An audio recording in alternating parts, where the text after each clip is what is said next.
Professor, Prazer. a análise do discurso considera que não há neutralidade na linguagem, correto? Desse ponto de vista, dá para concluir que o presidente Lula é machista, racista, preconceituoso com deficientes? Ou não há nada demais nessas falas, que seriam apenas, digamos, gafes compreensíveis até de quem fala muito e de improviso? Bom, obrigado pelo convite, Tardan. A gente precisa começar falando um pouco da natureza da linguagem. O que é discurso? Né? E discurso é feito de sentido. Então, algumas coisas que são percebidas por gafes por umas pessoas, por outras não são. Um exemplo bem prático. Então, se você pegar uma frase como eu quero terra, essa frase vai ter sentido diferente se falado por um indígena, ou por um latifundiário, ou por alguém do MST, por exemplo. Então, a língua, as frases, o que a gente enuncia, não é transparente, ou seja, não há garantia do que eu falo com aquele sentido seja recebido pelas pessoas com quem eu estou dialogando da mesma forma. Um segundo exemplo para ficar mais claro.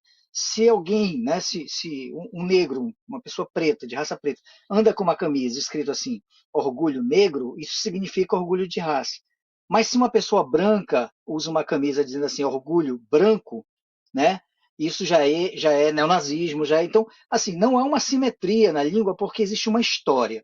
Dito isso, de que a língua não é igual para todo mundo, a gente pode dizer o seguinte, que os sentidos são produzidos dependendo de onde se fala. E aí a gente vai falar do presidente Lula nesses dois exemplos que você trouxe aí. O presidente Lula tem um lugar de referência importante, ele é o presidente do país, né? Ele é uma caixa de ressonância, e, portanto, tudo que ele fala tem um efeito de sentido que vai ser potencializado pela imprensa, pelos seus adversários, pelos seus aliados, e a política funciona exatamente assim. Eu vou potencializar aquilo que é um erro, um deslize, e eu vou minimizar aquilo que é um ganho, um acerto. Por exemplo, você deu vários exemplos aí de recortes, né, das gafes, do que é dito, né, foi produzida gafes pelo presidente, em vários momentos, que causou exatamente esse ruído e, portanto, foi apresentado, né, esse sentido de que ele é machista, de que ele é misógino, de que ele é preconceituoso. Mas, por exemplo, o Lula também fala sobre distribuição de renda, sobre inclusão dos mais pobres, sobre taxação dos milionários, né? E esse tipo de coisa não é tomado como gafe. Aliás, isso não ganha nem visibilidade. Então, é preciso entender que o recorte que é dado para uma fala, exatamente porque a língua não é neutra, né, é um recorte que tem um interesse ideológico por trás. Né? Ninguém está livre da ideologia. Então, toda vez que a gente usa a linguagem, a gente fala de algum lugar, e esse lugar é um lugar marcado. É lógico que o presidente é contra a violência de gênero, né? Assim como sua ministra da Mulher também é contra, que estava presente. Então, é lógico que nós somos contra a questão da violência de gênero. Só que é isso, foi o Lula, presidente, que falou, não foi o Lula, pessoa física. O Lula, quando era candidato, se botasse o bonezinho do MST, isso tinha um efeito. Se o presidente colocar um bonezinho do MST, isso tem outro efeito. Então, não é a pessoa, é o lugar. E como lugar de presidente, ele precisa ter algumas responsabilidades. A piada que ele fez, dizendo assim, se for corintiano, tudo bem, é uma piada de muito mau gosto, né? Tendo em vista o grande problema que é a violência de gênero nesse país. Ele, como presidente, precisa ter cuidado com as falas dele, porque essas falas vão ser potencializadas pelos seus adversários políticos, né? E aí você cola esses rótulos de machista, de misógino, que vão reverberar, obviamente, do ponto de vista político, porque ele é uma caixa de ressonância. Diga. Professor, a gente vai continuar a conversa, mas até para ajudar quem está nos acompanhando a chegar às próprias conclusões, vamos assistir um vídeo com essa fala, primeiro um vídeo com essa fala do presidente Lula de hoje. Vamos acompanhar. A gente toma tanta bronca do Lula e aí ele vai para um lugar com o discurso e joga o discurso da gente fora e fala de improviso. Quero dizer para vocês que é normal, é extraordinário. É a primeira reunião que nós fazemos com o empresário que tem 9 mulheres.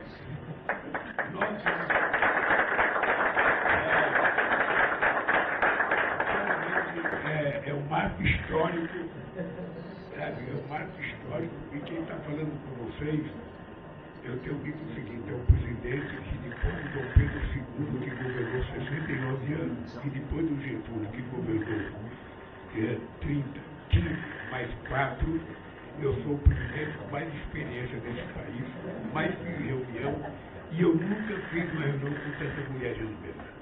Nunca. E eu fico feliz porque a Janja vive me cobrando. Tira uma fotografia que percebe que na mesa só tem homem, ela chega em casa e ela me cobra. Cadê as mulheres? Cadê as mulheres? Então esse é um dado concreto que nós temos que levar em conta. Hoje eu fiquei sabendo uma notícia triste, eu fiquei sabendo que tem pesquisa que mostra que depois do jogo de futebol aumenta a violência contra a mulher. Inacreditável. Se o cara é corintiano, tudo bem, como eu. Mas eu não fico nervoso quando perco. Eu lamento profundamente. Aí, a gente viu essa fala sobre a questão do corintiano. Na primeira fala não pegou o melhor trecho, mas ele fala... daqui a pouquinho a gente bota aqui para quem está nos acompanhando. Aliás, eu convido quem está nos acompanhando a deixar o seu like, curtir, comentar, fazer perguntas também. Mas, professor, voltando aqui, dessas falas que eu citei, inclusive essas duas, né, de hoje e de ontem, e também dessas anteriores, qual delas o senhor considera a mais grave ou, digamos, sintomática numa análise do discurso do presidente Lula? É preciso que a gente entenda o seguinte, que o presidente tem uma responsabilidade muito grande, como a gente disse, ele é uma caixa de ressonância, independente de quem está ocupando esse lugar. Nós vivemos aí 4 anos do presidente Bolsonaro também, né, com falas muito misóginas, muito graves, inclusive, né, e exatamente porque ele era presidente que teve essa repercussão toda. Enquanto ele era deputado, a repercussão era bem menor, e é o lugar que interessa de fala. O presidente Lula, sabidamente, é uma pessoa que, quando improvisa, comete gafes. E ele reconheceu isso falando aí, né, dizendo, olha, disseram para eu não cometer gafes aqui que eu vou ler um discurso. Porque ele gosta de improvisar. O presidente Lula tem uma vasta história, desde o sindicalismo e tal, em que se faz política improvisando.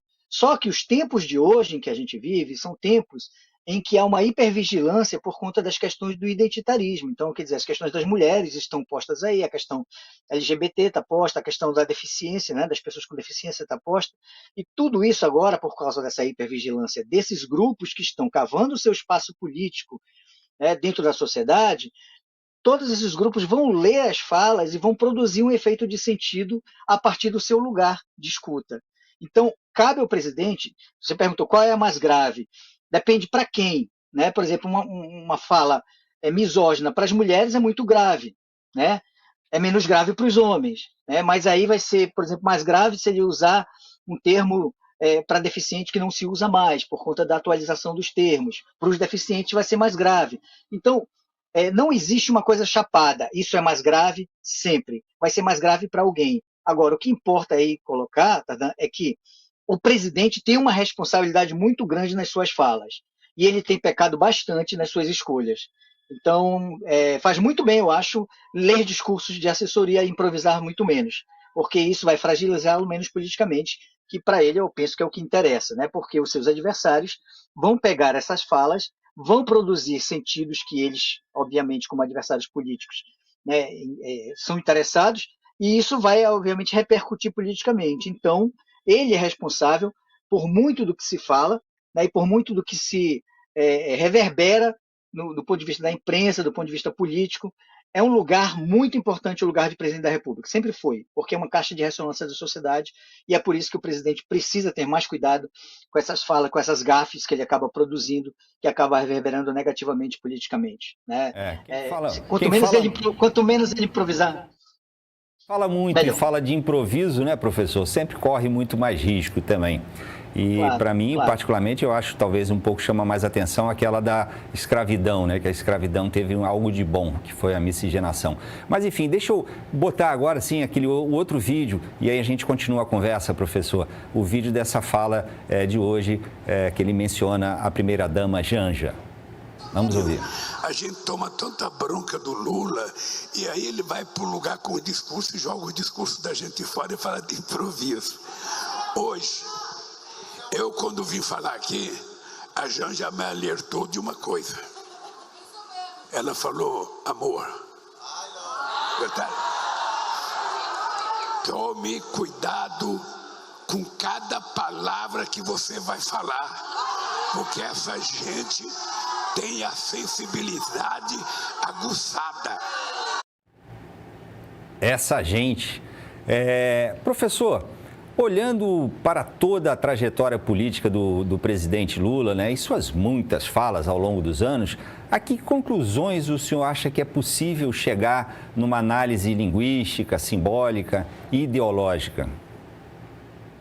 Olha, do ponto de vista político, né, o presidente Lula trabalha com uma política inclusiva, né? Então, a gente tem a diminuição da fome, a gente tem a ampliação, né, de moradias, a gente tem, enfim, tem várias coisas que são políticas que são inclusivas. Agora, é preciso que se diga que as falas, as pessoas falam a partir da sua história. E o presidente Lula foi forjado politicamente num outro tempo, num tempo em que a piada com certas coisas eram possíveis. Hoje em dia não é mais possível, nós mudamos a conjuntura, né? Não dá, por exemplo, para não usar o termo que as pessoas com deficiência usam, que é exatamente essa locução, pessoas com deficiência. Né? Eles não gostam de ser chamados deficientes, eles não gostam de ser chamados mongoloides. Esses termos ficaram para trás. Ficaram para trás porque a sociedade mudou, porque a sociedade avançou nessas discussões e, portanto, a gente precisa se atualizar na própria linguagem. A linguagem ela segue as configurações sociais. E o presidente é da escola antiga de linguagem. É esse o grande equívoco que ele comete. Né? Ele, assim, do ponto de vista da linguagem, ele é um presidente anacrônico, ou seja, fora do seu tempo. Então, ou ele se atualiza para evitar esses efeitos de sentidos negativos nas suas falas, porque ele usa essas piadas, essas derivas, né? Ou ele, mais prudentemente, realmente deve ler discursos feitos pela sua assessoria para evitar esses desgastes políticos desnecessários que são, obviamente, apropriados pela oposição, porque isso é do jogo político. A oposição vai se apropriar, vai reverberar, né, vai rotular e cria um problema que poderia ser evitado. Né? Então, a questão é essa, é lembrar que a linguagem ela não é estática, que a linguagem ela é sempre de alguém para alguém. E o que eu falo pode ser tomado como ofensa por alguém, mas pode não ser tomado por outra pessoa, como ofensa por outro grupo. Então, é preciso que você saiba para quem que você está falando, você tenha o cuidado, né, para produzir, mesmo com todo o cuidado para produzir a fala, ninguém controla os efeitos de sentido. Né? A gente sempre está sujeito a interpretações variadas de quem nos ouve. Essa é uma das características da linguagem com as quais a gente tem que lidar cotidianamente.